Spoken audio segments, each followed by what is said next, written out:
அதிசயமா இருக்கே! நீயா சாப்பிட்டேன்னு கேட்குற அளவுக்கு நம்ம வீட்ல யாராச்சும் ஒருத்தராச்சும் இருப்பாங்கங்க. எதையுமே குடுத்தா அதிகம் சாப்பிட மாட்டாங்க.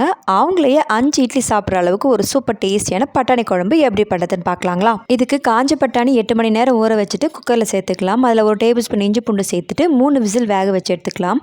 மிக்சர் ஜாரில் 1 டேபிள் ஸ்பூன் கசகசா, சீரகம், சோம்பு, தேங்காய், ஏலக்காய், பட்டை, லவங்கம், சின்ன வெங்காயம், வரமிளகாய் சேர்த்துட்டு கொஞ்சமாக வேக வச்ச பட்டாணியும் சேர்த்து நல்லா அரைச்சி எடுத்துக்கலாங்க. இது அப்படியே இருக்கட்டும். இப்போ கடையில் 4 டேபிள் ஸ்பூன் எண்ணெய் சேர்த்துட்டு சோம்பு, பட்டை, லவங்கம், 2 பெரிய வெங்காயம், பச்சை மிளகாய், இஞ்சி பூண்டு பேஸ்ட் சேர்த்து வதக்கிக்கலாம். 1 டேபிள் ஸ்பூன் அளவுக்கு கல்லுப்பு, வெறுமிளகாய் தூள், கரம் மசாலா தூள், மல்லித்தூள் சேர்த்து வதக்கிக்கலாம். இது கூட 2 தக்காளி பழம் அரைச்சி சேர்த்துக்கலாங்க. இது வதங்கி நல்லா எண்ணெய் பிரிஞ்சு வந்ததும் ஏற்கனவே நம்ம அரைச்சி வச்சுருந்த தேங்காய் பேஸ்ட்டும் சேர்த்துட்டு வேக வச்ச பட்டாணியும் சேர்த்துக்கலாங்க. கரெக்டாக 3 நிமிஷம் கொதிச்சதும் கருவேப்பிலை சேர்த்து ஸ்டவ் ஆஃப் பண்ணிட்டீங்கன்னா கமன்னு சூப்பரான பட்டாணி குழம்பு ரெடி ஆகிடுங்க. செஞ்சு பாருங்கள். டேஸ்ட்டு பிடிச்சா நம்ம சேனலுக்கு சப்ஸ்கிரைப் பண்ணுங்கள். நம்ம பேஜையும் ஃபாலோ பண்ணிக்கோங்க.